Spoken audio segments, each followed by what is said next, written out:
Hi guys, welcome to another video from Little Too Simple.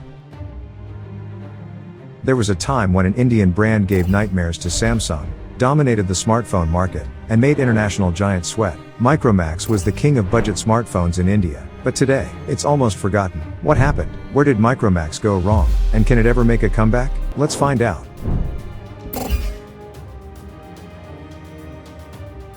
The story of Micromax started in 2000 as a distributor of telecom equipment, but the real game began in 2008 when four friends, Rahul Sharma, Vikas Jain, Rajesh Agarwal, and Sumit Arora, decided to launch their own mobile phone brand. At a time when Nokia and Samsung were ruling the market, who would have thought that a small Indian company could even stand a chance? But Micromax had an ace up its sleeve.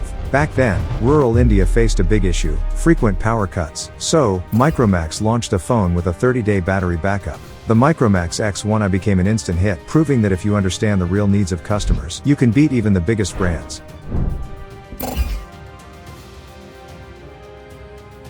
After the success of feature phones, Micromax took another bold step. In 2012, it entered the smartphone market with the Canvas series, offering big screens, powerful batteries, and decent specs at a price much lower than Samsung and HTC. Suddenly, everyone wanted a Micromax phone. By 2014, Micromax became the #1 smartphone brand in India, beating Samsung. It was even the first Indian company to sponsor the ICC Cricket World Cup. Micromax was no longer just a brand, it was a movement.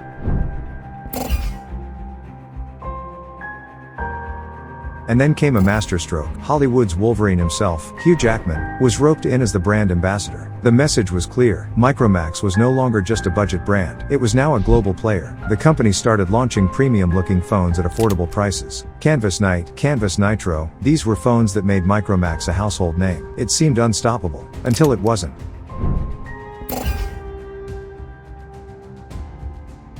If Micromax was doing so well, then why did it fall so hard? The downfall of Micromax wasn't sudden, it was a series of missteps that slowly crushed its empire. The Chinese invasion. 2014 was also the year when Chinese brands like Xiaomi, Oppo, and Vivo entered India. They came with aggressive pricing, cutting-edge technology, and a strong online presence. While Micromax was still relying on offline sales, Xiaomi launched flash sales online, creating a frenzy.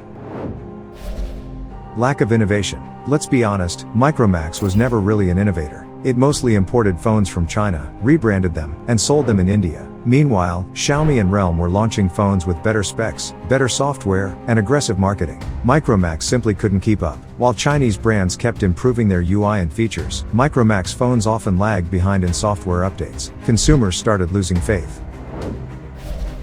Poor after-sales service. Another big issue was Micromax's after-sales service, or rather, the lack of it. Complaints about service centers, unavailability of spare parts, and poor customer support started flooding in. A smartphone is not just about hardware, it's an experience. And Micromax failed to provide that. Leadership problems and internal conflicts. By 2016, internal conflicts started affecting the company.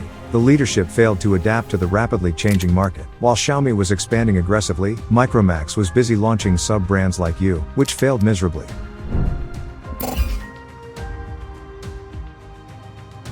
By 2018, Micromax was no longer a major player. Xiaomi, Vivo, and Oppo had completely taken over. The once mighty Indian brand had lost its identity. And when Jio launched its ultra-cheap 4G feature phones, even the budget segment was no longer safe for Micromax. The company faded into oblivion.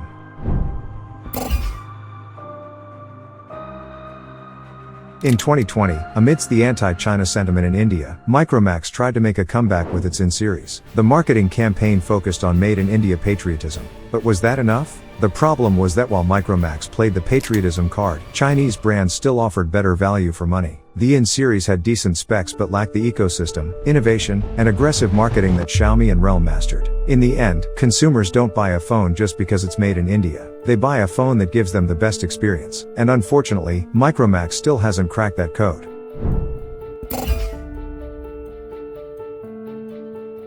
So, is this the end of Micromax? Well, never say never. The Indian smartphone market is dynamic, and a strong comeback is always possible. But for that, Micromax needs more than just patriotism. It needs true innovation, aggressive pricing, and a strong software ecosystem. Until then, it remains a fallen king. What do you think? Can Micromax make a comeback, or is it a lost cause? Comment below, and don't forget to like, share, and subscribe for more such business case studies. See you in the next one.